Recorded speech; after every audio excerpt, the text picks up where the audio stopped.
welfare sector. The fight is about whether he, as a Sikh, is going to be allowed to wear struggle in India. और राहुल गांधी, आज मैं आपको बताना चाहता हूं, आप बार बार आरक्षण की बात करते हैं। कांग्रेस का नेता कौन होगा, ये तो आपके लिए आरक्षित है। गांव की कहावत है, 100 चूहा खा के बिल्ली चली हज करने। जो कांग्रेस पार्टी आजादी के बाद से तुष्टीकरण की राजनीति की और वो आज पाठ पढ़ाने चले हैं। लगातार राहुल गांधी देश की छवि खराब करने की कोशिश कर रहे हैं और देश की छवि खराब करने की कोशिश देशद्रोह जैसी सीमा में ही आता है। एक प्रधानमंत्री के पद पर बैठे हुए व्यक्ति लोगों को कपड़ों से पहचानने की बात करते हैं। हिजाब के खिलाफ आपकी पार्टी आंदोलन चलाती है। जो आज हिजाब के खिलाफ आंदोलन चलाती है वो कल सिखों की पगड़ी पर भी आएगी।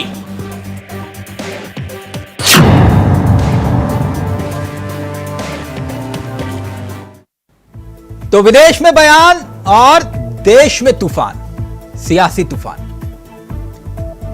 बात अमेरिका में राहुल गांधी के बयानों को लेकर छिड़े सियासी घमासान की है।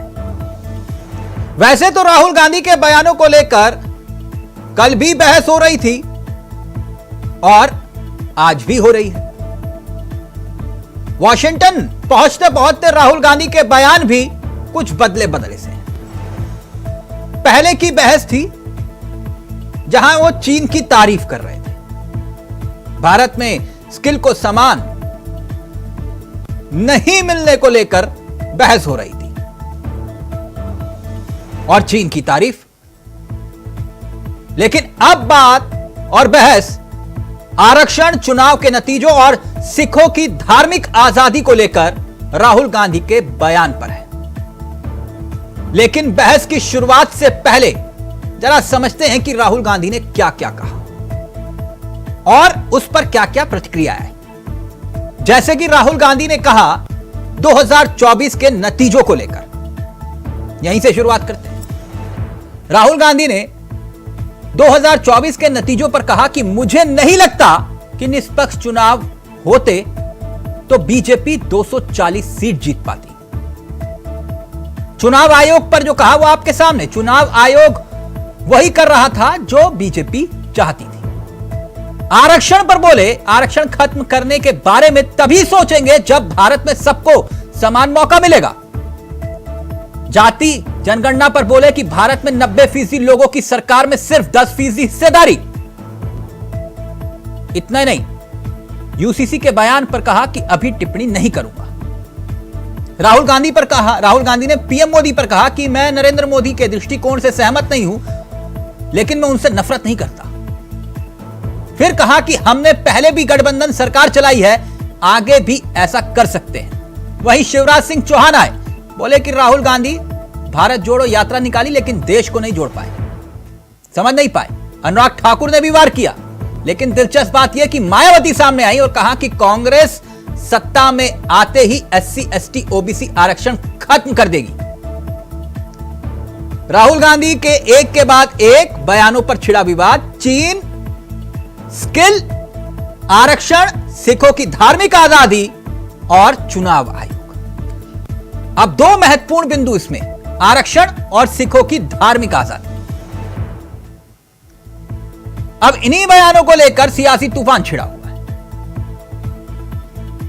और वार भी हो रहा है, पलटवार भी हो रहा है। लेकिन क्या राहुल गांधी विदेश में जो बोले उसी के कारण देश में भड़क रहे सियासी शोले, पगड़ी का जिक्र करके राहुल ने जो फिक्र जताई, क्या वो सही या फिर गलत?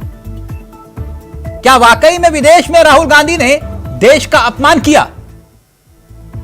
आज इसी मुद्दे पर करेंगे चर्चा। हमारे साथ जुड़ेंगे मेहमान, लेकिन पहले आपको सुनाते हैं कुछ राजनीतिक बयान और फिर सीधा रुख करेंगे अपने मेहमानों की तरफ। The fight is about whether he, as a Sikh, is going to be allowed to wear turban in India. Or he, as a Sikh, is going to be allowed to wear a kada in India. Or he as a Sikh is going to be able to go to Gurdwara. That's what the fight is about. And not just for him, for all religions. सीधी सीधी बात है कि आप एक प्रधानमंत्री के पद पर बैठे हुए व्यक्ति लोगों को कपड़ों से पहचानने की बात करते हैं। हिजाब के खिलाफ आपकी पार्टी आंदोलन चलाती है। जो आज हिजाब के खिलाफ आंदोलन चलाती है वो कल सिखों की पगड़ी पर भी आएगी, इसमें किसी को कोई शक नहीं है। राहुल गांधी जी को बताना चाहता हूं, ये सपने जखरिया खान से लेके, अब्दाली से लेके, औरंगजेब से लेके, गोरों से लेके कांग्रेस ने सबने पाले थे। हमने इन सपनों को चकनाचूर किया है। सिख की दस्तार को हाथ नहीं डालने का सपना देख सकता, सपना भी नहीं देख सकता। और आप अपनी गंदी राजनीति करने के लिए, नफरत भरी राजनीति करने के लिए, देश को बांटने के लिए, समाज को बांटने के लिए, धर्म को बांटने के लिए इस हद तक चले गए हैं कि आज आप ये कहते हैं कि भारत के अंदर दस्तार सुरक्षित नहीं है, भारत के अंदर कड़ा कृपान सुरक्षित नहीं है। और राहुल गांधी, आज मैं आपको बताना चाहता हूं, आप बार बार आरक्षण की बात करते हैं। कांग्रेस का नेता कौन होगा ये तो आपके लिए आरक्षित है परिवार के नाम पर। वहां पर क्या किसी दलित और ओबीसी और किसी आदिवासी को स्थान मिल सकता है क्या? मैं रिपीट कर रहा हूं, आपका परफॉर्मेंस कुछ भी हो लेकिन नेता तो आप ही रहेंगे। तो आपने संविधान की भावनाओं के विपरीत अपने लिए आरक्षण करवा लिया। गांव की कहावत है, 100 चूहा खा के बिल्ली चली हज करने। जो कांग्रेस पार्टी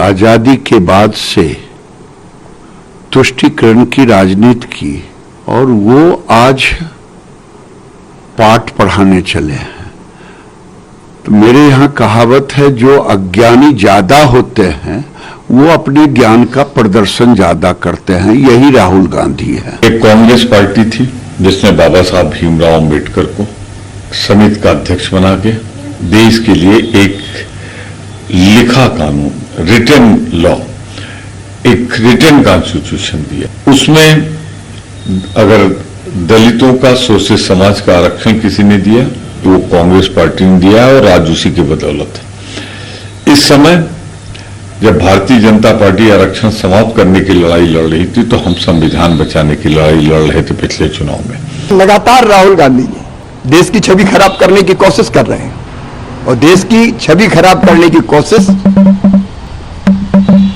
देशद्रोह जैसी सीमा में ही आता है। और संविधान पर हमले किसने किए? इमरजेंसी कौन ने लगाई? संविधान को तार तार करने का पाप किसने किया? से लेके कन्याकुमारी तक और अरुणाचल से लेके राजकोट तक इतने धर्म, इतनी जाति, इतनी भाषाएं हैं जिसको कांग्रेस देश का डीएनए एक सूत्र में पिरोता है। ये लोग उसमें संप्रदायवाद का जहर डाल करके सबको अलग करने की कोशिश कर रहे हैं। तो चलिए सीधा रुख करेंगे अपने मेहमानों की तरफ। आपको बता दें आज हमारे साथ इस चर्चा में जो मेहमान कार्यक्रम का हिस्सा बन रहे हैं वो चारों आपकी स्क्रीन पर आ चुके हैं। केसी जैन साहब बीजेपी के चेहरे हैं, फ्रेम हमेशा की तरह उनका थोड़ा फ्रीज है। हमारे साथ उपाध्याय जी इस कार्यक्रम का हिस्सा है, कांग्रेस के चेहरे हैं। रविंद्र प्रताप सिंह हमारे साथ है, समाजवादी पार्टी के चेहरे हैं। और साथ ही साथ AK मिश्रा राजनीतिक विश्लेषक और हमारे मित्र इस कार्यक्रम का हिस्सा है। मिश्रा जी, आप ही से इस चर्चा की शुरुआत करते हैं और फिर उसके बाद इस चर्चा को आगे बढ़ाएंगे। तो क्रिकेट होता है, क्रिकेट में होता है नो बॉल भी होती है, फुल टॉस भी होती है। राहुल गांधी ने नो बॉल भी फेंक दी और फुल टॉस भी दे दी। आरक्षण के मुद्दे पर राहुल गांधी कह रहे हैं कि खत्म करने के बारे में तभी सोचेंगे जब भारत में सबको समान मौका मिलेगा। यानी कि जो कल तक वकालत कर रहे थे आरक्षण, जातिगत जनगणना, क्या राहुल गांधी ने वाकई फुल टॉस दे दी है, वो भी नो बॉल पे? AK मिश्रा जी। मैंने कोई फुल टॉस नहीं दिया है। देखिए, कांग्रेस और राहुल गांधी की हालत ये हो गई है कि जैसे बंदर के बीच में लंगूर। आपने अगर कभी ये सिचुएशन देखी होगी, इसमें सबसे इंटरेस्टिंग और स्ट्रेटेजिक जो मुझे बयान लगा जो देश के लिए खतरनाक है, चाइना के ऊपर। मैं पूछना चाहता हूं कि उसी समय पे जापान, चीन और इंडिया, भारत एक साथ आजाद हुए थे। आपकी ही बादशाहत रही कांग्रेस पार्टी जिसके संस्थापक A.O. ह्यूम रहे हैं। जापान और चाइना आगे निकल गए, आप नहीं निकल पाए। तो यानी कि 60-70 साल जो आपकी सरकार, आपका नेतृत्व रहा, ये उसका फेल्योर है। दूसरी इंपॉर्टेंट चीज मैं बताऊं कि राहुल कांग्रेस के टाइम पे ही चाइना से जो कंप्रोमाइज हुआ था, जो ये आज तक बताते नहीं है, जो डॉक्यूमेंट किया था टाइम, उसके पीछे स्ट्रेटेजिक रीजन ये था ना कि भारत को इन्होंने चाइना का बाजार बना दिया, सारे एमएसएमई खत्म हो गए, एक छोटे मोटे दिया लड़ी हमारे भगवानों की मूर्ति भी वहां से आने लगी, और जो बेनिफिट चाइना कमाता था उसका कुछ न कुछ हिस्सा कांग्रेस को जरूर जाता रहा होगा। सरकार इसकी जांच करवाए ताकि ये इनकी मौज मस्ती कांग्रेस तो चीन से मोहब्बत अब सरकारों की खत्म हो गई है? नहीं, सरकार खत्म हो गई है, लेकिन प्रेशर तो है ही ना चीन का। मोहब्बत देखिए, अच्छा। नहीं, क्योंकि आप जो है अर्थशास्त्र को भी बहुत अच्छी तरीके से समझते हैं। इंपोर्ट और एक्सपोर्ट जरा अगर आप देश को समझा पाए तो कुछ ज्यादा क्लियर हो पाएगा, वो चीन से मोहब्बत वाली बात। मैं आपको बता रहा हूं, देखिए इंपोर्ट एक्सपोर्ट सारे देश करते हैं, क्योंकि आप एक वैश्विक परिवेश में रहते हैं और हर चीजें किसी एक देश में नहीं होती हैं। जिस हिसाब से, क्योंकि उस वक्त मैं जॉब करता था तो मैं देखता था जिस हिसाब से भारत को इन्होंने चाइना के ऊपर अवलंबित कर दिया। भाई, एक छोटी सी लड़ी और मोमबत्ती चाइना से मंगाने की क्या जरूरत है, आप रिस्ट्रिक्ट तो कर सकते थे।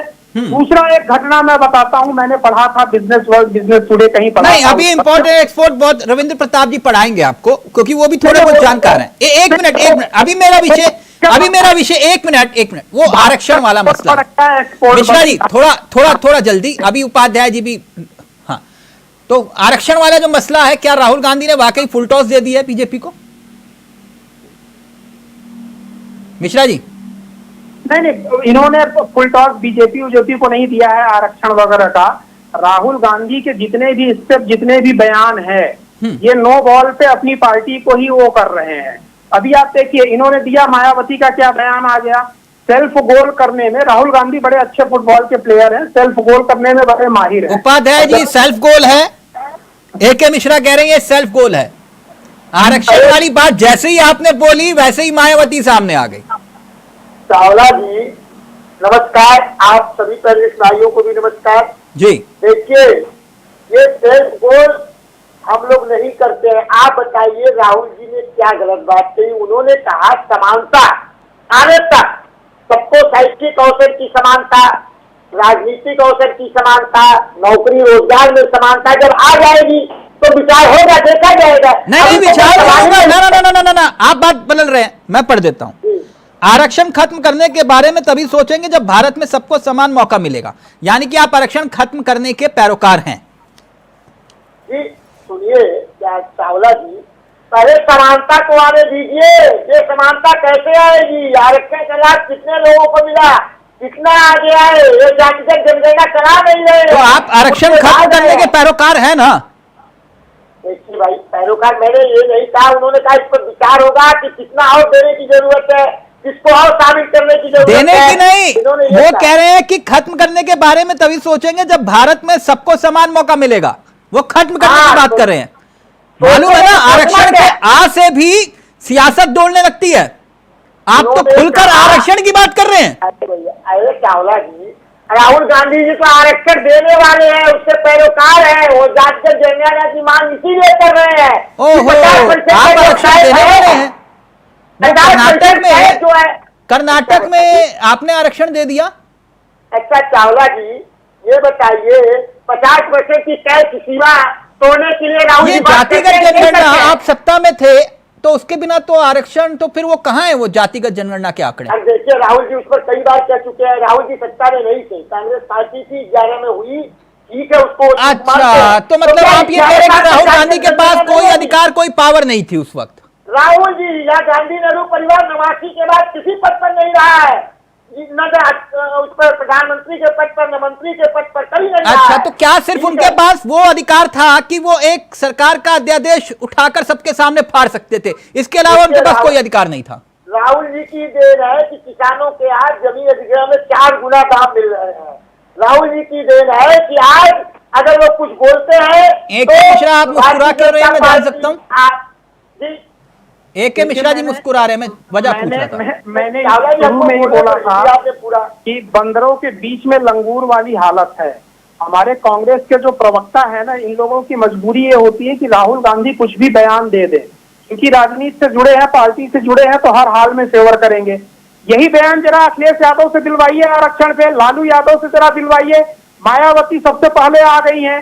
मैं मायावती को आज भी दलितों का एक सबसे बड़ा व्यक्तित्व मानता हूँ। उपाध्याय जी कह रहे क्या गलत बोला ये बता दो, कह रहे क्या गलत बोला राहुल गांधी ने? अरे उनको क्या गलत समझ में आएगा, मैंने वही बोला ना, उनको कोई गलत, उनको देखिए उनको सारी चीजें अच्छाई ही अच्छाई समझ में है। जो आरक्षण का मूल उद्देश्य था आपने जो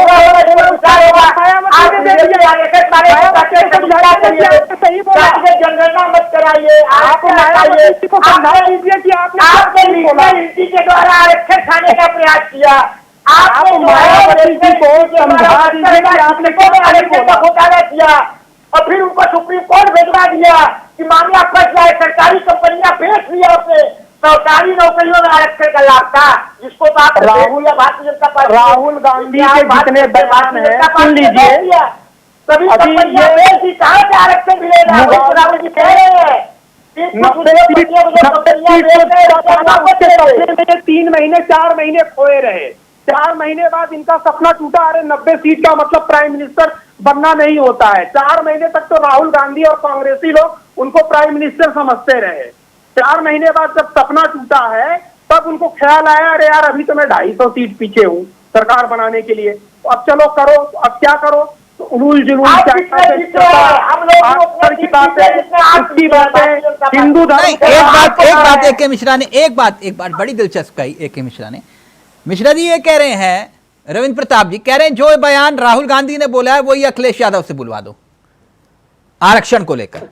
कह रहे हैं वो आरक्षण का आई बोल दे सिर्फ इस मसले को लेकर जो राहुल गांधी ने कहा है, जो ए के मिश्रा कह रहे हैं। रविंद्र जी क्या आप इस बयान का समर्थन करते हैं? आरक्षण खत्म करने की बात कर रहे हैं राहुल गांधी। आरक्षण एक नैसर्गिक प्रक्रिया है, उसको कोई खत्म नहीं कर पाएगा। ये अपने परिवार से शुरू होता है और सरकारों तक जाता है। ट्रेन में भी आरक्षण होता है, परिवारों में कमजोर बच्चे के प्रति आरक्षण होता है, कभी भी नहीं खत्म। नहीं वो परिवार वाला आपके यहाँ आरक्षण वाली बात ठीक है, लेकिन जो ए के मिश्रा कह रहे हैं जो बयान राहुल गांधी ने दिया वही बयान जो है वो अगर अखिलेश यादव दे देते हो। रविंद्र जी का फोन डिस्कनेक्ट हो गया, प्लीज कनेक्ट करवाइए। केसी जैन साहब जी जी जी, ये राहुल गांधी का बयान आपके लिए वाकई फुल टॉस है? देखिए चावला जी, आवाज मिली हमारी आपको? जी। पहली बात तो ये कि जब भी राहुल गांधी जी किसी भी कंट्री में जाते हैं बाहर, तो कहीं ना कहीं देश के मुद्दों को इस तरीके से उठाते हैं जैसे वो भारत की संवैधानिक व्यवस्था को घेरने का काम कर रहे हैं। अब वहां पर केवल आरक्षण की बात नहीं की, उन्होंने कहा कि भाई सिख हैं जो उनको आजादी चाहिए। अरे सिखों की आजादी का क्या मतलब वो लेना चाहते हैं? और ये भी कह रहे हैं कि आरक्षण को खत्म करने की जिस तरीके से बात की, उसकी बहन जी ने भी आलोचना की, रामदास अठावले जी ने भी आलोचना की, बहुत सारे जो दलित चिंतक है उन्होंने उसकी आलोचना की। एक तरफ आप कहते हैं आरक्षण होना चाहिए, दूसरी तरफ आप बाहर जाके कहते हैं कि नहीं ये खत्म भी हो सकता है। फिर सिखों की आजादी की बात करते हैं, आप चुनाव आयोग के ऊपर भी वहां जाके प्रश्न लगाते हैं कि चुनाव आयोग भारत देश का किस प्रकार से काम कर रहा है। तो यानी कि मंशा क्या है? आप जिस देश में रह रहे हैं, जिस देश की खा रहे हैं, जिस देश की जनता का नेतृत्व करने की आप बात कर रहे हैं, जहाँ पे आप सरकार बनाने की बात कर रहे हैं, जहाँ पे आप जिस देश में आप प्रधानमंत्री बनने का ख्वाब देख रहे हैं, उसी देश की संवैधानिक यानी विदेश में जाकर इस तरह की बात नहीं करनी चाहिए। नहीं, आप देश की आलोचना का क्या मतलब, इसको क्या कहेंगे? अगर कोई और बोला होता तो क्या कहते आप? उसको देश का गद्दार कह रहे होते आप। ठीक, आप उसको कहते कि देश के साथ आप ये क्या कर रहे हैं? ठीक, लेकिन यानी राहुल गांधी ने देश का अपमान कर दिया। नहीं, और देखिए अगर जो हमारी संवैधानिक संस्था है, आप राजनीतिक बातचीत करिए, आपको कोई पे कोई और सहयोग चाहिए, अलग बात हो सकती है। अच्छा, मैं बड़ा हैरान होता हूं कि ये राहुल गांधी को देश की यूनिवर्सिटी नहीं बुलाती हैं, विदेश की यूनिवर्सिटीज बुलाती हैं, है ना? वही चीज चावला जी। नहीं, एक मिनट, या बुलाने की हिम्मत नहीं है या फिर बुलाती नहीं, वो एक अलग बात है। लेकिन केसी जैन साहब, आपने कहा कि राहुल गांधी ने विदेश में जाकर ये बातें कही इसलिए अपमान हो गया देश का। मुझे एक बात बताइए, मैं 2015 में शंघाई में पीएम मोदी का एक पुराना बयान देख रहा था। देश के माननीय प्रधानमंत्री वहां पर कह रहे थे, पहले आप भारत को लेकर शर्मिंदा थे, पहले आप भारत को लेकर शर्मिंदा थे, लेकिन आज भारत पर आपको गर्व है। पहले शर्मिंदा थे, क्यों? भारत तो वीरों की भूमि रही है ना। देखिए चावला तो जी, ये देश का अपमान नहीं था? नहीं, मुझे पता था कि आप हमारे जवाब पे, या आपने अगर राहुल गांधी जी का मुद्दा रखा है तो आप ये प्रश्न जरूर पूछें, मुझे पता था। लेकिन आप एक चीज जान लीजिए कि जिस प्रकार से वहां पे माननीय नरेंद्र मोदी जी से पत्रकारों ने प्रश्न किए, जिस तरीके से उन्होंने वहां पर ईमानदारी से, केसी जान साहब, मैं आपसे दूसरा सवाल नहीं पूछूंगा, ईमानदारी से, आपने राहुल गांधी का भाषण देखा जो उन्होंने दिया? ईमानदारी से, दिल पे हाथ कर रखे, पूरा भाषण देखा? देखिए, पूरा भाषण आपने नहीं देखा, जो क्लिपें आ रही है वो मैं देख रहा हूँ। मतलब जितना कट के आया क्लिप उतना ही देख पाए आप? जो क्लिपें आ रही है वो मैं देख रहा हूँ, और आप भी उसी पर चर्चा भी कर रहे हैं। नहीं, मैंने देखा और सुना, मैं तभी कह रहा हूं आपसे। नहीं, आप ये कह रहे हैं कि आपने सिर्फ वही क्लिप जो व्हाट्सएप पर चल रही है आपने वही देखी। अभी मैं उस पर भी आता हूं। सिंगोल में एक मिनट, पूरा मौका आपको। दिन में कई सारी डिबेट भी उस पर देखी है, जो राहुल गांधी के बयानों पे चर्चा हो रही है, हाँ। वो भी मैं देख रहा हूँ, सबके ट्वीट आ रहे हैं वो भी मैं देख रहा हूँ। और आपने जब सूचना दी कि डिबेट पे बैठना है तो मैंने कई सारी चीजें खंगाली भी। हाँ। लेकिन आप एक चीज जान लीजिए, जैन साहब, आपने वो वाला बयान सुना था? देश के प्रधानमंत्री ने सिंगोल में कहा था कि एक समय ऐसा था जब लोगों को लगता था कि पिछले जन्म में उन्होंने क्या पाप किया कि भारत में पैदा हुए। तो ये देश का मान बढ़ रहा था? नहीं, आप जो है, देखिए, जो देश की तस्वीर थी, जो देश की सच्चाई थी, क्या जिस प्रकार से मोटा अनाज तक नहीं मिल पाता था, लाल रंग का कंट्रोल का गेहूं किस प्रकार से लोग खाते थे, आज ये तो सोने की चिड़िया रही ना, रही ना। हाँ। लेकिन जो हमारी स्थिति थी, अच्छा, हमारा देश गुलाम भी तो रहा, इसको क्यों स्वीकार करते हैं? तो हमारा देश आजाद भी लगा, यहाँ पे आपातकाल भी लगा, उसको क्यों स्वीकार करते हैं? हमारा देश आजाद भी तो हुआ, आजाद हुआ। आजादी के बाद में भी यहाँ पे क्रांतिकारी पत्रकारों को, यहाँ पे विपक्ष के नेताओं को, यहाँ पे संघ के लोगों को, तो यानी आप ये मानते हैं कि मैं पढ़ रहा हूँ, प्रधानमंत्री ने शंघाई ऐसा आपातकाल 2015 में एक ऐसा वक्त था जब लोगों को लगता था। आप नाराज क्यों हो रहे हैं जान साहब? मैं तो वही पढ़ रहा हूं जो देश के प्रधानमंत्री ने कहा। अरे मैं जवाब भी तो दे रहा हूं। आप एक बार सुन लीजिए ना। आपको लगता है कि पिछले जन्म में कोई पाप किया होगा कि आप भारत में पैदा हुए? नहीं, जो आपातकाल लगा वो जरूरी था क्या? आपातकाल की वजह से ये बयान दिया था उन्होंने, केवल सत्तानुलुप्ता में लगा ना। इंदिरा गांधी जी बड़ी रहना चाहती थी प्रधानमंत्री, तो यानी वहां देश का मान बढ़ रहा था जब आप भारत में पैदा होने पर पाप महसूस कर रहे थे पिछले जन्म में आपने। देखिए चावला जी, देश में जिस समय पाकिस्तान से हुआ पहला आपातकाल लगा, बांग्लादेश अलग हुआ, दूसरा आपातकाल लगा, लेकिन जो तीसरा आपातकाल लगा 1975 में, यानी 2014 से पहले देश आजाद नहीं था। नहीं, 2075 में जो आपातकाल लगा, क्या वो आजाद भारत देश का हिस्सा उसको आप मतलब 2014 के बाद ही देश में विकास? जो यात्राएं मिली क्या वो सही थी? जितनी यात्राएं अंग्रेजों ने नहीं दी उससे ज्यादा यात्राएं आजाद भारत में 1975 में लोगों को, क्रांतिकारियों को भुगतना पड़ा। क्या ये सही था? सिर्फ सत्तानुलुप्ता में कांग्रेस ने किया। ठीक, सोनिया गांधी है। जल्दी से आखिर में रविंद्र जी को पूरा मौका दूंगा। ये बात केसी जैन साहब ने बिल्कुल सही कही कि भाई आज पीड़ा हो रही है सिखों को लेकर। जब 84 में कत्लेआम किया था तब बड़ा पेड़ गिरता है तो धरती कांपती है, कुछ ऐसा ही कहा था ना राजीव गांधी जी ने। चावला जी, जब इनके प्रधानमंत्री मोदी जी को कोई मीडिया में, सोशल मीडिया में कह देता है तो पुलिस पहुंच जाती है गिरफ्तार करने के लिए, समझ रहे हैं? गोधरा कांड को भले भूल जा रहे हैं। आप बताइए, जब वहां पर किसान बिल को लेकर, कानून को लेकर वहां पर किसान बैठे हुए थे, तो इन्होंने कहा ये आतंकवादी के आधार पर धार्मिक प्रतीक पहनने पर डर लगता है, यही कहां पर? केसी जैन को साथ दीजिए, जब किसी देश का प्रधानमंत्री कपड़े से पहचानने की बात करेगा तो डर तो लगेगा ही, किसी को डर लगेगा। आप पगड़ी के आधार पर ही कुछ किसानों वहाँ पे जो बैठे थे देश को उनको खालिस्तानी कह रहे हैं, आतंकवादी कह रहे हैं, ये पगड़ी का अपमान नहीं है।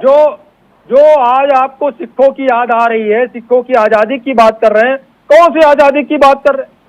सिखों को कहां पे कौन सी फाउंडेशन से जो आम आदमी को नहीं है, सिखों के ऊपर कौन से फाउंडेशन लगाए गए?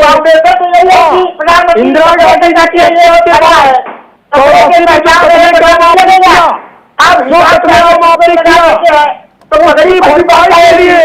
उसकी भरपाई के लिए आपकी मजबूरी थी, आपकी मजबूरी थी मनमोहन सिंह जी को प्रधानमंत्री बनाना। केवल सिखों को खुश करने के लिए आपने प्रधानमंत्री बनाया मनमोहन सिंह जी को, और कोई कारण नहीं था मनमोहन सिंह जी को प्रधानमंत्री बनाने का। आपने कभी माफी नहीं मांगी, 84 के लोगों के लिए कभी नहीं मांगी, भारत की विविधता का न्याय किया उसके लिए अमेरिका भी जाके कह रहे हैं। अरे जब भारत देश में जब आपकी सरकार थी, आपकी सरकार होते सब कुछ आपने दे दिया था सिखों को। आंदोलन कब शुरू हुआ? खालिस्तान की मांग उन्होंने कब से की? क्यों शुरू की खालिस्तान की मांग? किसकी देन थी खालिस्तान की मांग करना? ये कांग्रेस की देन थी ना कि सिखों को खालिस्तान की मांग करनी पड़ी। क्यों करनी पड़ी? आप आजादी की बात कर रहे हैं, एक तरफ 84 में आप कत्लेआम कराते हैं, राहुल गांधी जी की मंशा क्या है? और यूक्रेन और रूस, अरे उपाध्याय एक मिनट रविंद्र जी एक मिनट राहुल गांधी जी की मंशा क्या है? एक मिनट उपाध्याय जी जैन साहब एक मिनट। रविंद्र जी, जो बात AK मिश्रा कह रहे थे, कह रहे कि जो बात राहुल गांधी ने आरक्षण को लेकर कही, अखिलेश यादव वही बात हुबहू कह दें, बात खत्म। आरक्षण एक नैसर्गिक प्रवृत्ति है, मैंने कहा था, वो कभी भी नहीं खत्म हो सकती। वो अपने घर से शुरू होती है और सरकारों तक जाती है। अपने घर से शुरू होती है मतलब मैं समझा नहीं आपकी बात। तो ये तो खत्म हो ही नहीं सकती है। मतलब अपने घर से शुरू होती है। AK मिश्रा जी का ऑडियो प्लीज PCR अगर सुन रहा हो तो। जी तो ये खत्म होने वाली चीज नहीं है। ठीक है, इसके राजनीतिक मायने हर बार अलग अलग लगाए जाए। नहीं, घर से शुरू होती है मतलब मैं आरक्षण की प्रक्रिया में समझा नहीं। जैसे हमारे घर में 4 बच्चे हैं, जो कमजोर बच्चा होगा उसको हम सुविधाएं ज्यादा देंगे, वो आरक्षित है। एक मिनट रविंद्र जी जैन मिश्रा जी रविंद्र जी हैं, वो कह रहे हैं घर से प्रक्रिया शुरू होती है आरक्षण की। नहीं, आप ये एकदम सत्य वचन है, और इसमें मैं अखिलेश भैया को या समाजवादी पार्टी को धन्यवाद देता हूँ। कम से कम वो दो मुंह वाली बात नहीं करते हैं। 100 से ज्यादा उम्मीदवार और राजनीतिक पोस्ट, चेयरमैन, मंत्री, ये सब उनके परिवार के रहते थे, रिजर्व, ये मान के आप चलिए। तो सही बोला, अगर समाजवादी पार्टी के बारे में कोई बोल रहा है कि आरक्षण घर से शुरू होता है और समाज और सरकार के ऊपर तक जाता है, तो ये सही बात है। तभी तो मैं कांग्रेस नहीं, को सुन बोल लीजिए रहा एक हूं ना। मिनट, रविंद्र जी ने किसी वजह से बोला होगा। एक मिनट रविंद्र जी, बात पूरी करिए। वो संकुचित सोच का नतीजा है। वो एक इंजेक्शन लगाया जाता है वायरस का, वो लगा हुआ है। अब आते हैं आरक्षण में, जो घर में सबसे कमजोर है को वो मिश्रा जी भी सुरक्षा देते होंगे, हम भी सुरक्षा देते हैं, आप भी देते होंगे। आपके घर में जो सबसे कमजोर बच्चा होगा, जब ट्रेन में चलते हैं तो वहां भी आरक्षण दिया जाता है, जब खेल में आते हैं तो वहां भी आरक्षण दिया जाता है, जब सरकारों में हम MP MLA बनते हैं तो वहां भी आरक्षण दिया जाता है, और टिकट देते हैं तब भी वहां भी आरक्षण दिया जाता है। जी, जब टिकट बांटते हैं वहां भी आरक्षण दिया जाता है। वहां भी आरक्षण सरकार ने कर रखा है, 34 सीटें आरक्षण। तो आरक्षण जो है एक नैसर्गिक प्रक्रिया है, वो कभी भी नहीं खत्म होगी। अब रही बात कि राहुल गांधी जी जो वहां पर गए हुए हैं, आप समर्थन करते हैं राहुल गांधी के बयान का? हाँ, उन्होंने ऐसा कोई भी बात नहीं कहा हुआ है जो इंटरनेशनल कम्युनिटी नहीं जानती है। इन्हीं बातों के आधार पर, यानी आप मानते हैं कि आरक्षण को खत्म कर देना चाहिए? आरक्षण खत्म हो ही नहीं सकता, मैंने आपको पहले कह दिया। आप तो राहुल गांधी फिर क्या कह रहे हैं? राहुल गांधी ने आरक्षण खत्म करने की बात कही नहीं है। बात यह है कि आप उसको आधा गिलास पानी भरा, आधा गिलास खाली वाली बात है। मैं पूरा भर दीजिए। आरक्षण खत्म करने के बारे में तभी सोचेंगे जब भारत में सबको समान मौका मिलेगा। पूरा भर दीजिए गिलास। कंडीशनल ना, कंडीशनल मतलब उन्होंने ये कहा कि तब सोचेंगे, तो जब भारत में समानता आने दीजिए ना। समानता तो अभी जब अमेरिका में नहीं आ पाई। आप समर्थन करते हैं राहुल गांधी के इस बयान का? बिल्कुल नहीं करते हैं। आरक्षण का समर्थन किसी हिसाब से नहीं करते, जो आरक्षण खत्म करने का समर्थन किस हिसाब से नहीं करते हैं। और लेकिन राहुल गांधी जी का बयान आप एक बार उनसे जरूर इंटरव्यू लीजिए, पूछिए क्या आपने आरक्षण खत्म करने के लिए बयान दिया था? और नेता ने बीजेपी के दिया होता तब तो अखिलेश यादव जी तो खूब बोलते लेकिन अखिलेश यादव अब बोलने को तैयार नहीं आके आरक्षण को लेकर, जो राहुल गांधी ने कहा। आपको अभी लगता है बोला उन्होंने था, गलत बोल दिया या भारतीय भावनाओं जनता में पार्टी बहकर ने बोल बोला दिया? था, मनमोहन वैद्य जी ने, मैं बता रहा हूँ, संघ के मनमोहन वैद्य जी ने बोला था, हम लोगों ने उसको किनारे कर दिया कि ऐसे आदमी को महत्व क्या देना, आरक्षण खत्म करने की बात कहा था। उससे पहले आरक्षण खत्म करने के बाद में जो संघ प्रमुख है मोहन भागवत जी, उन्होंने ही बोला था, तब भी हम लोगों ने बहुत तवज्जो नहीं दिया कि ऐसे आदमी के खिलाफ बोल के आप करेंगे क्या। नहीं तो रही आरक्षण की बात, आरक्षण को लेकर जो राहुल गांधी कह रहे हैं, आप कह रहे हो कि आप उसका समर्थन नहीं करते बयान का, तो राहुल गांधी ने गलत कहा आपको लगता है? नहीं, अगर आप मुझसे कहलाना चाहेंगे तब भी नहीं कहेंगे। वो राहुल गांधी जी ये क्लियर करें, और अगर उनको आरक्षण खत्म करना होता तो जातिगत जनगणना की बात नहीं करते, और जिसकी जितने हिस्सेदारी उसकी उतनी भागीदारी, ये मंचों से नहीं बोलते। तो जो व्यक्ति ये मंच से बोल चुका है, भारत में भी बोला है, बाहर भी बोला है, उन्हीं की दादी ये कहती थी ना जात पर ना पात पर, इंदिरा जी की बात पर मोहर लगेगी हाथ पर जी। और वही जो मंडल कमीशन का विरोध कर रहे थे जी, वो भी तो है ना सच। हाँ, जो मंडल कमीशन का विरोध करे तो सरकार में बैठे हुए हैं। नहीं तो कौन और अच्छा, तो राजीव गांधी ने समर्थन किया था, लागू किसने किया? फाइनल स्वरूप मंडल कमीशन। नहीं, मैं आपसे पूछ रहा हूं, राजीव गांधी ने, मैं आपकी तरह इतना जानकार नहीं हूं, थोड़ा बहुत समझना चाह रहा हूं आपसे।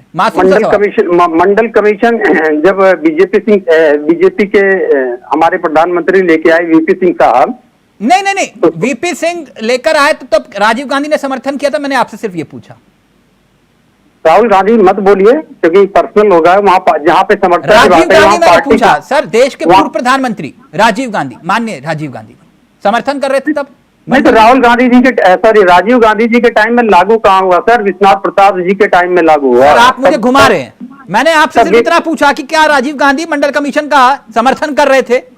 जब मंडल कमीशन हम लेके आए, लागू किए, तो कांग्रेस ने हमारा विरोध नहीं किया, इसका उत्तर ये है।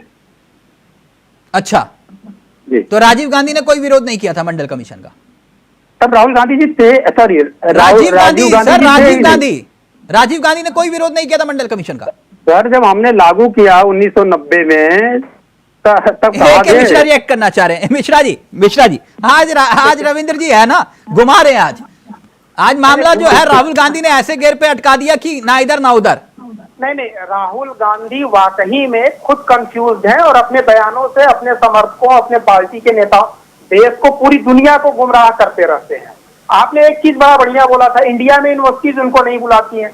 अरे साहब, यूनिवर्सिटी तो छोड़ो, एक प्राइमरी स्कूल भी अगर राहुल गांधी को बुला ले भाषण देने के लिए ना, तो उस दिन से मैं डिबेट छोड़ दूंगा। अगर वहां का प्रिंसिपल जानकार होगा, बुद्धिजीवी होगा, तो वो नहीं बुलाएगा। बुला ले तो अरे वो सरकार उसके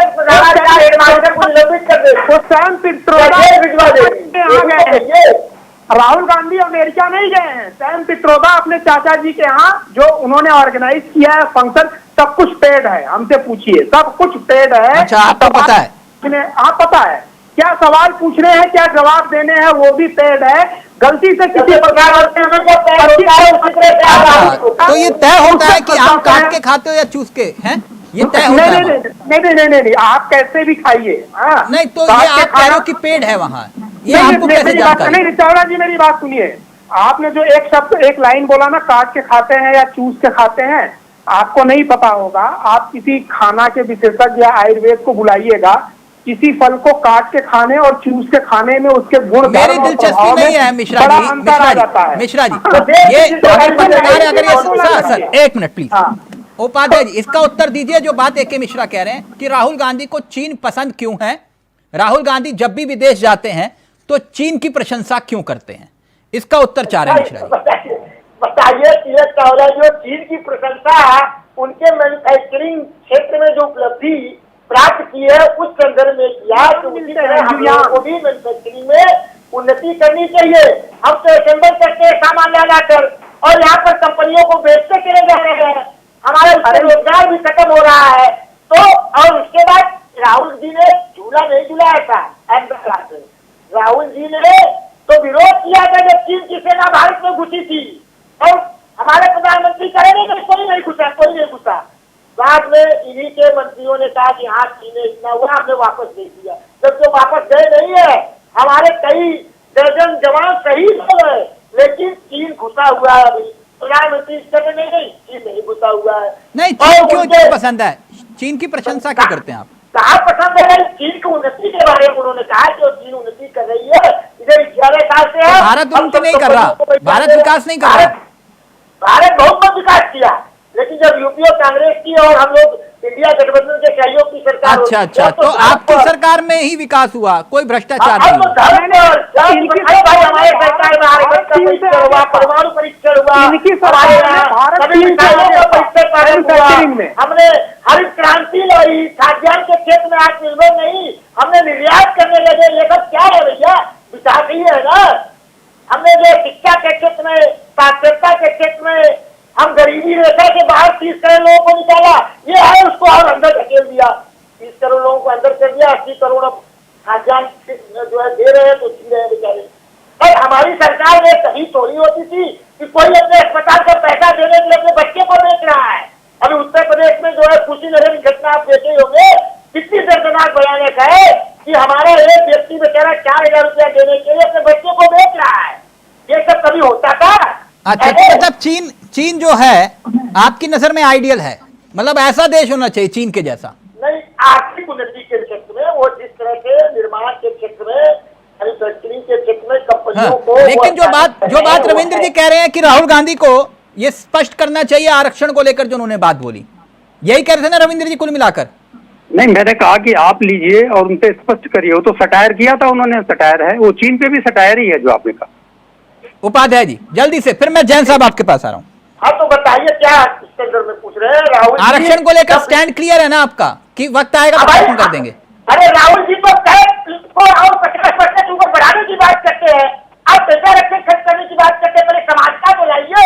11 साल में आप सामाजिक असमानता को बढ़ा दिया, गरीबी अमीरी की दूरी, गरीबी और अमीर के बीच की दूरी को जो जातिगत जनगणना के आंकड़े कर्नाटक वाला मामला है वो थोड़ा सा अगर क्लियर कर पाए, क्योंकि आप तो आरक्षण के पैरोकार है ना, इसलिए पूछ रहा हूँ। देखिए, प्रदेश की सरकारें जातिगत जनगणना नहीं कराती। सर सर्वे करवाती है। उपाध्याय जी मुझे भी मत पढ़ाइए, इतना तो मुझे भी जानकारी है। केंद्र सरकार के पास अधिकार होता है, इतनी जानकारी मेरे पास भी है। जो सर्वे के आंकड़े पड़े हुए, जैसे आपने कहा कि बिहार में हमें क्रेडिट चाहिए, हम बैठे हैं क्रेडिट बिहार वाला, तो कर्नाटक वाला भी ले लो ना, क्या दिक्कत है?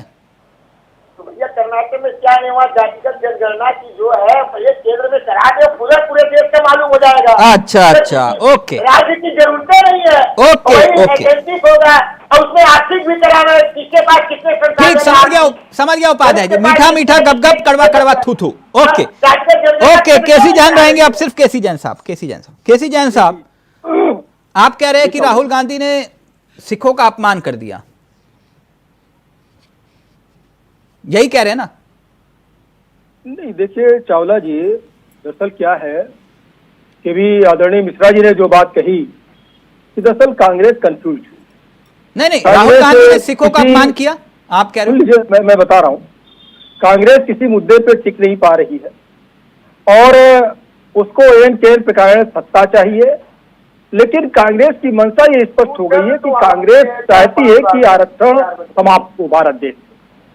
उपाध्याय जी, एक मिनट उपाध्याय जी प्लीज बीच में मत बोलिए। जैन साहब, मैं इतना जानना चाह रहा हूं कि सिखों के बारे में जो भी राहुल गांधी ने कहा, उन्होंने देश का और सिखों का अपमान किया, आप ये कह रहे हैं? नहीं, बात ये नहीं है। बात ये है कि जो देश के अंदर की चीजें हैं वो भारत के संविधान को ले जा करके बाहर पहुंचते हैं, वो भारत की न्यायिक व्यवस्था के ऊपर बाहर जाके सवाल उठाते हैं, जैसे भारत देश की चुनावी व्यवस्था के ऊपर सवाल उठाते हैं।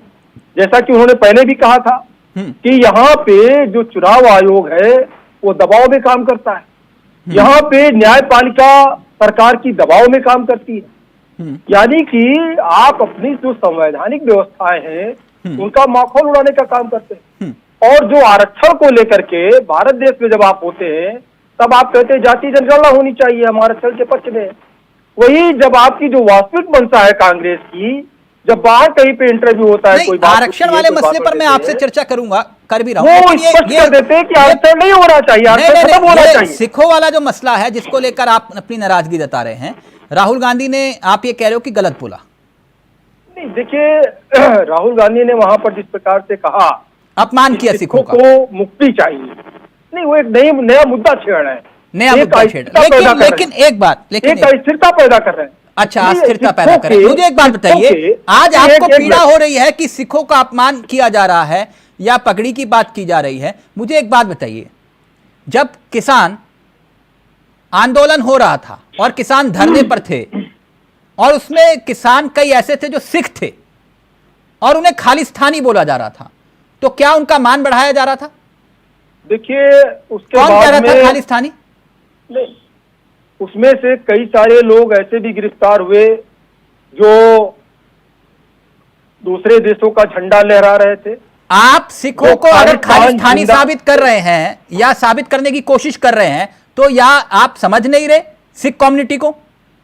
बिल्कुल नहीं। देखिए चावला जी, अगर ये मान हो रहा था, ये मान बढ़ा रहे थे आपके नेता? मेरी बात सुन लीजिए ना। किसी जाति, किसी धर्म के लोग, अगर उनमें से 2, 4, 5 लोग अलग विचारधारा के हों, तो पूरे उस समाज को गलत नहीं कहा जा सकता। तो फिर वो कौन थे जो समाज को गलत साबित कर रहे थे? अगर बैंक में किसी बैंक का एक जैन साहब, वो कौन से आपके नेता थे जो पूरे समाज के ऊपर उंगली उठा रहे थे? अगर किसी बैंक का मैनेजर, गुरु गोविंद सिंह जी के लालों को नहीं जानते, जिन्होंने अपनी शहादत दी इसी देश के लिए? देखिए चावला जी, भारतीय जनता पार्टी सारे धर्मों का सम्मान करती है। और क्या सिखों हमारी भारतीय जनता पार्टी में नहीं है क्या? सिख समुदाय के लोग, क्या हमने उनको मंत्री नहीं बनाया? पढ़ाइए ना, 4 साहबजादे कौन थे? क्या उनको हमने मुख्यमंत्री नहीं बनाया? गुरु तेग बहादुर के बारे में नहीं, हमने क्या मुख्यमंत्री नहीं बनाया? अगर आप खालिस्तानी साबित कर रहे तो क्या देश का मान बढ़ा रहे थे? वो अपना समर्थन नहीं दिया? वो सिखों का मान बढ़ रहा था जब खालिस्तानी कहा जा रहा था? बिल्कुल नहीं कहा गया, सबको नहीं कहा गया। जिन लोगों ने गलत काम किया उनको गिरफ्तार भी किया गया, उनको जेल भी भेजा गया। जो गलत है, गलत काम करेंगे, उनको गिरफ्तारी भी होगी, जेल भी जाएंगे, मुकदमा भी लिखा जाएगा। आप मानते हैं ना? कहा गया था ना सर, खालिस्तानी कहा गया था ना, मैं तभी कह रहा हूं। नहीं, उसमें थे किसान जो जिंदाबाद, खालिस्तान जिंदाबाद के नारे लगाए लोग थे, जिन्होंने लगाया। फिर देश के प्रधानमंत्री ने बाद में ये क्यों कहा कि माफी मांगता है, सबसे पवित्र आंदोलन था? उनको गिरफ्तार किया गया, उनको जेल भेजा गया। जो खालिस्तान जिंदाबाद लगाने वाले थे। ठीक, अगर मुझे एक बात बताइए, फिर देश के प्रधानमंत्री ने पंजाब गए थे और उन्होंने एक बात कही थी कि मैं पंजाब से जिंदा वापस लौट कर आ गया। उस समय सरकार किसकी थी पंजाब में? कांग्रेस की। कांग्रेस ने जो षड्यंत्र किया वो किसी से छुपा हुआ था क्या? किस प्रकार से वहां पे रोका गया प्रधानमंत्री जी को? तो धर्म के आधार पर कौन बांट रहे थे? भीड़ ने किस प्रकार से रोका वहां पर? धर्म के आधार पर क्या लोगों को नहीं पीटा? अगर राहुल गांधी आप कह रहे हो गलत बोल रहे हैं, तो क्या धर्म के आधार पर, केसी जैन साहब, क्या धर्म के आधार पर आज भी लोगों को नहीं पीटा जा रहा? आप ये कह रहे हैं? कांग्रेस ने षड्यंत्र किया वहां पर और प्रधानमंत्री जी को रोका। अब आपके सवाल आ गए, एक जवाब मेरा ले लीजिए। एक सवाल और बचा है, उसके बाद उत्तर दे दीजिएगा। क्या धर्म के आधार पर आज भी लोगों को नहीं पीटा जा रहा? आप ये कह रहे हैं? बिल्कुल नहीं हो रहा। देखिए धर्म के आधार पर लोगों को नहीं पीटा जा रहा।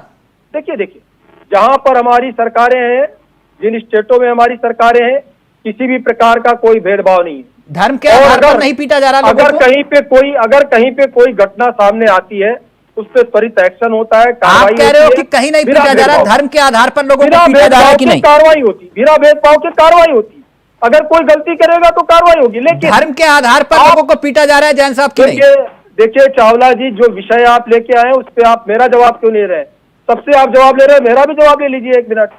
जो विषय आपका है, हमसे विषयात्मक जवाब ले रहे हैं। जो विषय है उसको आप यहाँ पे डिरेल कर रहे हैं, आप ही पूछ के डिरेल कर रहे हैं। मैं ये कह रहा हूँ कि भारत देश के बाहर जाकर भारत देश की आलोचना क्यों? हर बार राहुल गांधी जी आलोचना क्यों करते हैं? चाइना में वीआईपी ट्रीटमेंट राहुल गांधी को क्यों मिलता है? अमेरिका में जाकर के क्यों कहते हैं भारत देश में जो संवैधानिक व्यवस्था है वो काम नहीं कर रही है, ठीक से काम नहीं कर रहा है वहां पर न्यायपालिका सरकार। रविंद्र जी, पहले आप उपाध्याय जी और AK मिश्रा जी आपके पास आऊंगा। रविंद्र जी, वो ये कह रहे हैं कि चीन को लेकर ये मोहब्बत समझ में नहीं आती राहुल गांधी की। चीन की मोहब्बत वर्तमान सरकार से बहुत अच्छा है, और जो मोदी जी हैं उनका तो बहुत अच्छा मित्र है। वो जितनी वंदे भारत एक्सप्रेस ट्रेनें बनी हुई हैं सब चीन का सामान है। अब आते हैं जो राहुल गांधी जी के सटायर पे, और उस सटायर की गंभीरता को समझिएगा। आयात निर्यात घाटा पूछ रहे थे, अभी आप जीरा जी से नहीं बताए। $238 अरब पिछले फाइनेंशियल ईयर में था। इसमें से जो चीन का हिस्सा है 118 अरब डॉलर, लगभग 50% हमारा आयात निर्यात का घाटा चीन के नाते था। मतलब मोदी जी ने हमको पूरी तरीके से चीन पे आश्रित कर दिया है। और ये जो घाटा है पेट्रोलियम से नहीं है, जो सबसे बड़ा हम इंपोर्ट करते हैं, ये घाटा जो है ज्यादातर एफएमसीजी प्रोडक्ट से है, केमिकल से है, कुछ कृषि हैं। तो मतलब हम रोजमर्रा के चीज के लिए पूरी तरीके से चीन पे डिपेंडेंट हैं। ये मोदी जी की उपलब्धि है। बोले नहीं पीछे भी था, पीछे का भी बता देते हैं। 2013-14 में यह घाटा 58 अरब डॉलर था, जो अब बढ़ के 118 अरब डॉलर हो गया है। तो मोदी जी की कृपा पात्र है चीन। अब उसमें जो सबसे बड़ा हथियार का मामला है, हथियार का टोटल मैन्युफैक्चरिंग दे दिया है अडानी को इन्होंने, इजराइल की कंपनी के समर्थन में। उसकी जो एक सब्सिडरी कंपनी है काम करने वाली अडानी की, वो सिंगापुर बेस्ड है, उसका मालिक चीन का है। चीन से तो बहुत खुश है मोदी जी। जब चीन से मोदी जी खुश हैं तो उस पर हम जाकर प्रहार करेंगे ही करेंगे, क्यों नहीं करेंगे प्रहार। और अगर राहुल गांधी जी ने इस सत्यता को बताया है कि मोदी जी ने भारत को एक बाजार बना दिया है, और बाजार भी किसका, चीन का बाजार बना दिया है, अमेरिका का भी नहीं, जापान का भी नहीं, चीन का बाजार बना दिया है। एके मिश्रा, जो बात रविंद्र जी कह रहे हैं आप इत्तेफाक रखते हैं कि आपने तो चीन का बाजार बना दिया पूरा देश को? नहीं, ये मिस रिप्रेजेंटेशन है। देखिए बिजनेस में होता क्या है, इंपोर्ट एक्सपोर्ट आप रोक नहीं सकते हो। ये भारत की बात नहीं, वही तो आंकड़े बता रहे रविंद्र जी। अरे तो सुनिए ना, अगर आपकी इकोनॉमी कांग्रेस के टाइम पे 1.5 ट्रिलियन की थी, आज 3 ट्रिलियन की हो गई है, तो हर चीज बढ़ेगी कि नहीं बढ़ेगी? आपको रॉ मटेरियल भी चाहिए। 70 साल में ये लोग रॉ मटेरियल तक बहुत सिंपल चीजें नहीं, make in India, skill India, ये अरे मेक इन इंडिया का क्या आप बोल रहे हैं कि आपको बेनिफिट नहीं मिला है? मेक इन इंडिया का बेनिफिट देखिए, जो छोटे वेंडर हैं उनको कितना मिला हुआ है। नहीं, चीन वाला जो आंकड़ा अभी रविंद्र जी दे रहे थे वो गलत है क्या? नहीं, बिल्कुल गलत नहीं है वो। इनकी इच्छा या प्रेजेंटेशन गलत है। मैं बोलता हूँ 1.5 ट्रिलियन की इकोनॉमी थी और आज 3 ट्रिलियन की हो गई, तो हर चीज बढ़ेगी ना रविंद्र जी। अभी ये बोल रहे हैं कि भारत के ऊपर ये जो बोलते हैं, अभी बोला मोदी जी भी बोलते हैं कि हम विश्व की 5वीं नंबर की अर्थव्यवस्था हो गए हैं, लेकिन ये नहीं बताते हैं कि हम विश्व के सबसे बड़े बाजार हो गए हैं। जो हमारी प्रति व्यक्ति आय है उसमें हम 169वें नंबर पे पहुंच गए हैं, और जो प्रति व्यक्ति जीडीपी है वो 136 नंबर है हमारा। अब मुझे बोलने दीजिए। टोटल इकोनॉमी तो बढ़ गई, लेकिन पर कैपिटा जो रिसोर्सेज थे वो घट गए पूरी तरीके से। क्यों घट गए? क्योंकि भारत के 10% लोगों के पास ये सारा चला गया। 55% की जो यहाँ इकोनॉमी है उसमें 10% लोगों का कब्जा है। उन 10% लोगों में से 1% लोगों के पास में ओके, जल्दी से एके मिश्रा पहले आप जल्दी से, फिर उपाध्याय जी आपके पास आ रहा हूं। एके मिश्रा पहले आप अपनी बात रखिए। इससे जरा पूछ दीजिए, ये पर कैपिटा जीडीपी की बात कर रहे हैं, सिक्के के दूसरे पहलू को देखिए। पर कैपिटा डेप्थ सबसे ज्यादा कहाँ है? अमेरिका में है, यूके में है। अगर आप डेप्थ की बात करते हैं तो चाइना का डेप्थ उसके जीडीपी से 250% जाता था। आज जापान का देख लीजिए, आप अमेरिका का देख लीजिए। नहीं तो इनके लिए बांग्लादेश की इकोनॉमी उदाहरण है, वही बना दीजिए, इसमें ये खुश रहेंगे। इनके लिए बांग्लादेश, पाकिस्तान, जितनी इकोनॉमी की इन्होंने तारीफ की, रघुराम नाथन ने तारीफ की, इनके नेता ने तारीफ की, बांग्लादेश, पाकिस्तान सबकी इकोनॉमी देख लीजिए, वही बना दे। आपके हिसाब से जो इकोनॉमी का फंडा है, बांग्लादेश बना दे, श्रीलंका बना दे। इनसे सवाल पूछ लीजिए, इनको बांग्लादेश और श्रीलंका का सिस्टम पसंद है ना? जल्दी से प्लीज रविंद्र जी। पहली बात तो मैंने कर्ज की बात किया ही नहीं था, तो ये बीच में कर्ज ले आए। दूसरी बात, ना हमने बांग्लादेश का नाम लिया ना पाकिस्तान का नाम लिया। प्रति व्यक्ति जीडीपी जो इंटरनेशनल रैंकिंग है वो बताना कोई गलत नहीं है, प्रति व्यक्ति आय जो है बताना गलत नहीं है। चलिए उन्होंने डेप्थ छोड़ दिया तो डेप्थ पे भी आ जाते हैं। हमारा जो पिछले फाइनेंशियल ईयर में विदेशी कर्ज था वो 663 अरब डॉलर का था। उसके अगेंस्ट में हमारे पास जो रिजर्वायर था, फाइनेंशियल रिजर्वायर, वो 682 अरब डॉलर का, मतलब लगभग जो हमारे पास विदेशी मुद्रा का इकट्ठा है हमारे पास में, उसी के बराबर कर्ज है। तो आप किस इकोनॉमी की बात कर रहे हैं? आप अपनी बात करिए, बांग्लादेश पाकिस्तान से क्यों सोच रहे हैं? आप भारत की बात करिए, भारत के ऊपर चिंतित रहिए।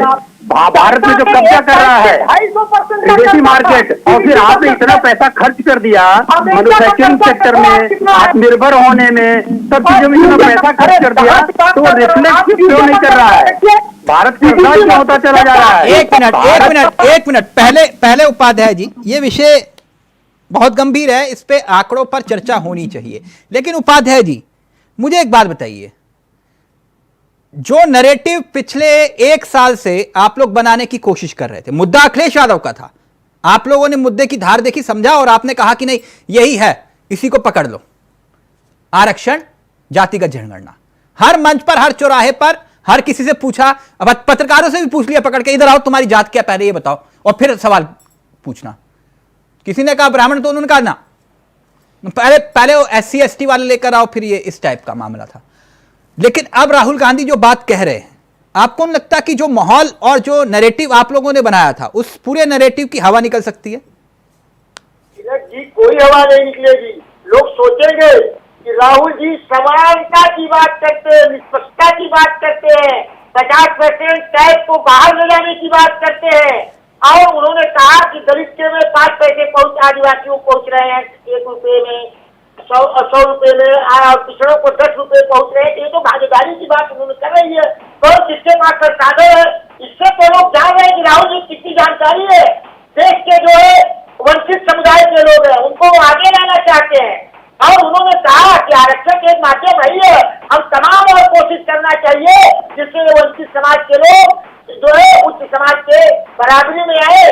जो उद्योगपतियों को 10 खास लोगों को हम संरक्षण दे रहे हैं, जिसमें माझीपुरी बूथ जैसे लोग शामिल है, कुछ जैसे लोग, ऐसे लोगों छोड़कर हमको गरीबों, आदिवासियों, पिछड़ों को आवंटन करना चाहिए, उसकी व्यवस्था करना चाहिए कि उनका भी आर्थिक संसाधन पर हक बढ़े। बताइए, उनके बात से तो लोग नहीं, अगर लालू जी और अखिलेश जी नाराज हो जाए इस बयान को सुन के, तो देखिए क्यों नाराज हो रहा है कि रविंद्र जी नाराज हुए हैं क्या? तो वही तो अखिलेश जी के नहीं, रविंद्र जी तो नाराज, तो उन्होंने अपनी नाराजगी इशारों में जता दी आपके सामने। नहीं, उन्होंने कहा है कि वो सही बात है। नहीं, उन्होंने ये नहीं कहा ये सही बात है, आप बोल दीजिए अगर वो कह रहे हैं तो मैं अभी भी आपके सामने। रविंद्र जी, आपने कहा ये सही बात है? मैंने ये कहा कि राहुल गांधी जी ने जो भी कहा है उस सटायर में कहा है, चाहे चीन की बात कही गई हो, चाहे आरक्षण पे गई हो, सटायर है। तो एक कुछ कहना चाह रहे हैं, फिर फाइनल कमेंट लूंगा मैं आपका। आरक्षण के मुद्दे पर क्या फंस गई बीजेपी, कांग्रेस राहुल गांधी के बयान से? AK मिश्रा, जल्दी से। बेड़ा गर्क हो गया। कांग्रेस के मित्र को बोलिए, कांग्रेस की कोर कमेटी में जनसंख्या के हिसाब से 70-80% SC ST OBC आदिवासी हैं, तो कोर कमेटी में 80% राहुल गांधी पाले दे दे, चैरिटी बिगिन फ्रॉम होम। अरे तिवारी को हटा दे,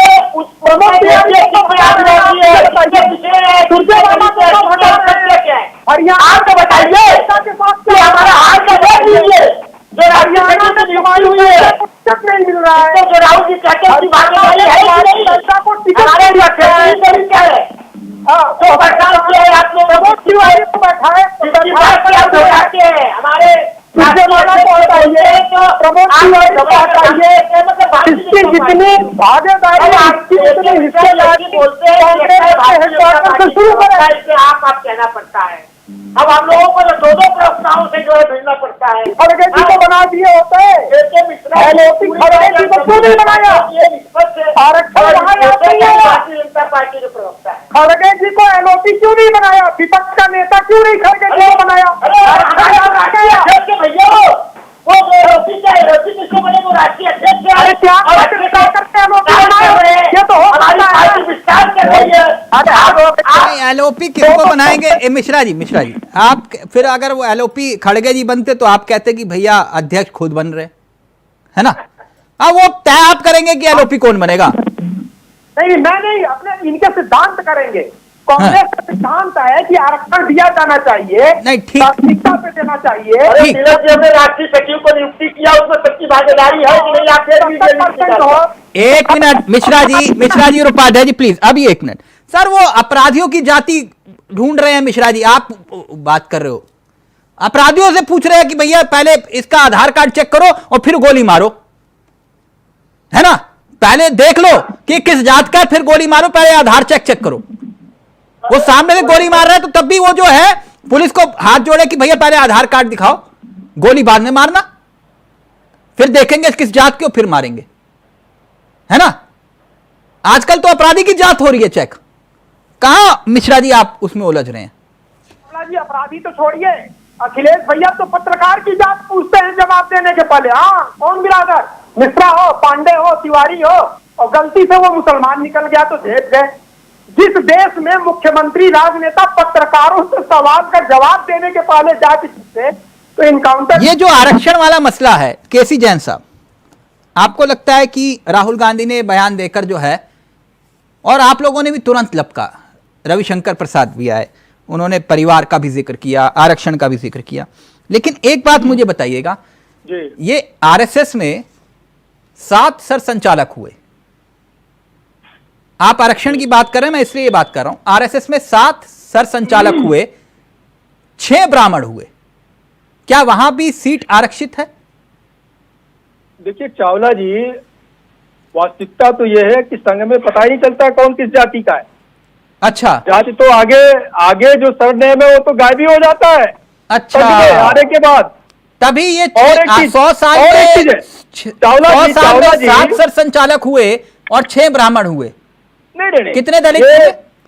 ये तो राहुल गांधी का फार्मूला हो गया कि भाई जिन लोगों ने बजट तैयार किया उसमें से कितने एससी थे, तो आरएसएस में उसमें से कितने एससी थे? नहीं, आरएसएस में ब्राह्मण ही सरसंचालक होंगे? नहीं, तो क्या कांग्रेस में अब तक जितने प्रधानमंत्री हुए वो क्या परिवार के बाहर? नहीं, तो आप तो आरक्षण के पैरोकार रहे ना, आप तो दलितों को आगे बढ़ाने की बात करते हो, एससी एसटी को आगे बढ़ाने की बात करते हो, तो वहां भी आरक्षित है मामला?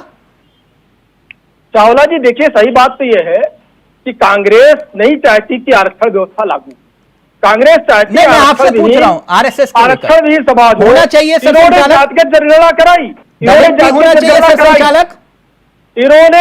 जनगणना कराई, लेकिन उसका डाटा नहीं पेश किया। आप जैन साहब इन्होंने महिलाओं का आरक्षण दिया, नहीं दिया सदन के अंदर अब तक। जैन साहब आप घुमा रहे हैं, आरक्षण महिलाओं को होना चाहिए, उन्होंने दिया नहीं दिया। जैन साहब आप घुमा रहे हैं, मैं आपसे पूछ रहा हूं कि क्या कोई दलित भी सरसंचालक हो सकता है आगे? कांग्रेस में कितने दलित प्रधानमंत्री हुए अब तक? होना चाहिए। कितने प्रधानमंत्री हुए? आरएसएस को लेकर आप हिचकिचा क्यों रहे हैं? नहीं, कोई हिचकिचाहट नहीं है संघ में। बोलिए ना, होना चाहिए कि नहीं? जाति देख के जब निर्णय ही नहीं होता है, तो जाति देख के निर्णय तो आरक्षित है मामला वहां? नहीं, कोई आरक्षित नहीं है। अभी तो कह रहे हो कि आप जात नहीं देखी जाती, जाति देख करके कोई निर्णय नहीं होता है। ना यहाँ तो कोई यहाँ भेदभाव है, यहाँ सब एक साथ बैठ करके एक पंक्ति में एक साथ बैठ करके भोजन करते हैं। ओके, वक्त इजाजत नहीं दे रहा, लेकिन इतना जरूर है कि राहुल गांधी ने बीजेपी को फुल टॉस दे दी और अब बीजेपी खुलकर खेल रही है उस गेंद पर जो राहुल गांधी ने फेंकी है। ग्राउंड के चारों दिशाओं में फुल टॉस की एक खासियत होती है, जहां चाहे वहां मार सकते हो, जहां चाहे। और राहुल गांधी ने क्या जो फुल टॉस दी है, राहुल गांधी के फुल टॉस पर बीजेपी बाउंड्री के बाहर गेंद को पहुंचाएगी। अब देखना ये बाकी है। थैंक यू सो मच, बहुत बहुत शुक्रिया ए के मिश्रा आपका भी, रविंद्र जी आपका भी, उपाध्याय जी और जैन साहब आपका भी। फिलहाल मुझे दीजिए इजाजत। नमस्कार, जय हिंद, जय भारत।